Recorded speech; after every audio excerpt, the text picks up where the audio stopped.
Allô, moi c'est Tara Chanadi, mes pronoms c'est Ella et je suis directrice générale du Réseau des lesbiennes du Québec.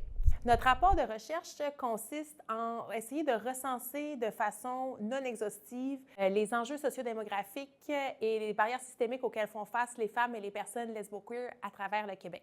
Il y a vraiment un manque d'études, un manque de données extrêmement important sur les réalités auxquelles font face les femmes et les personnes lesbiennes, bisexuelles et queer. Souvent, on va se retrouver dans un certain trou entre une recherche LGBT plus généralisante et les recherches sur les enjeux qui touchent les femmes. Donc, on a très peu d'études qui essayent d'analyser l'intersection entre le sexisme et le cissexisme et les discriminations liées à l'orientation sexuelle.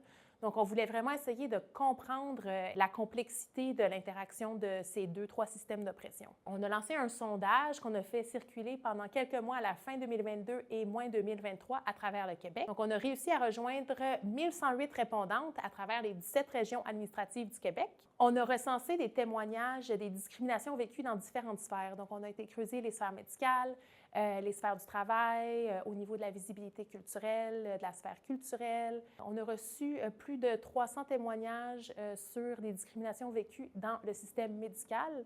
Donc, on a constaté notamment qu'il y a une très grande invalidation de la sexualité lesbienne auprès des professionnels de la santé. Donc, le sexe lesbien n'est pas considéré comme du vrai sexe, ce qui peut mener non seulement à une invalidation, une mauvaise compréhension, des attitudes stigmatisantes, mais même à des refus de soins. Donc, par exemple, des pap tests et des suivis d'ITSS.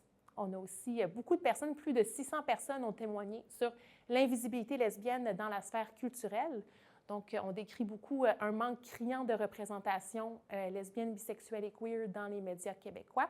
Et où est-ce qu'on peut vraiment constater l'intersection du sexisme et des discriminations liées à l'orientation sexuelle?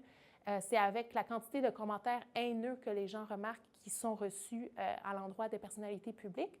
Donc, par exemple, le cas le plus cité est celui de Safia Nolin et toute la haine reçue sur les médias sociaux en fonction de son apparence physique.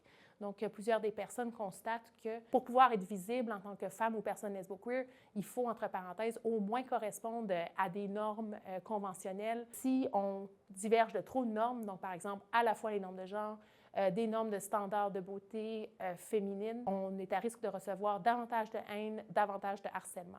Il y a vraiment un manque de données très, très important et il y a des choses spécifiques auxquelles font face, notamment les femmes de la diversité sexuelle. C'est extrêmement intéressant de continuer de pousser davantage la recherche et de creuser l'intersection qui est vécue par les femmes et les personnes lesbo-queer.